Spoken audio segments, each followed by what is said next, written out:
All right, guys, here we are. We're out in the garden. It's mid-March up here in upstate New York. And as you can see, it's still winter. And when it gets like this, I get the urge to garden, and I really want to get outside and do something. And a great way to do that is to start build a low tunnel. The low tunnel will help you extend your growing season in the fall and in the spring. They're used for a couple weeks to extend the season. That rooster, he's too much. But what I like to do when winter gets like this is I build one, and then I experiment with some seeds from last year. I know we all say seeds from last year, and so you're not really out any money. And I've constructed this one. It cost me, I want to say, $15 for screws and 2x4s. I had the plastic laying around. I had the conduit, and I don't know if you can see it. It's tough to see it, so I'll turn the camera around, but there it is. And it's just a real good way for your mind to start working again and get into your gardening. You can plant some good stuff in there. You can plant some lettuce and some kale. I put some carrots. I'm going to experiment with some broccoli and beets and things like that.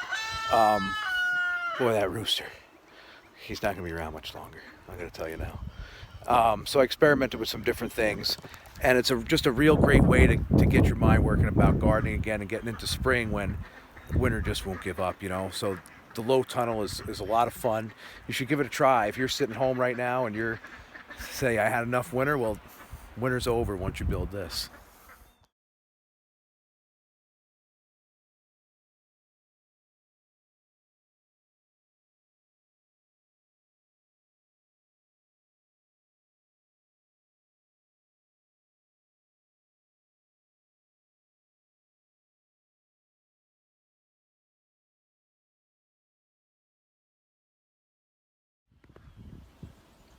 Okay, here we are with the basics of our low tunnel, and I'll put some pictures up how it's going to work.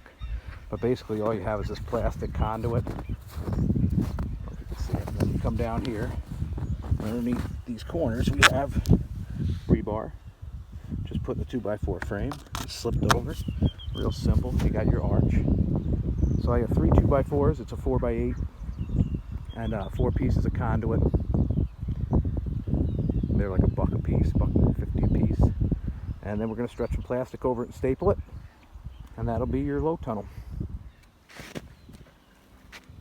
All right, so before we stretch the plastic over and staple it, I've started to turn the soil over. We were fortunate here that we didn't have snow on the ground all over last week, so the ground is thawed underneath the snow a little bit, so we're turning it over. If not, you could just leave the low tunnel up for a little while and it would thaw it out after a while. Okay guys, let's just take a look at the low tunnel. I just made a simple 4x8 one, and all it really is, and I'll post some pictures, it's just some 2x4s, 2 8-footers, one more 8-footer cut in half for the sides, right in the corners, and all along. I drilled into the corner. I put in a piece of rebar, just a short little piece, and then I stretched these pieces of gray plastic conduit over it, stretched the 4mm poly over it, stapled it, and there you go. When you want to work in it, you just flip it up and you can work right in it. I mean, it's a great way to extend your season, a great way if you want to cover some plants to protect them from frost, a lot of fun.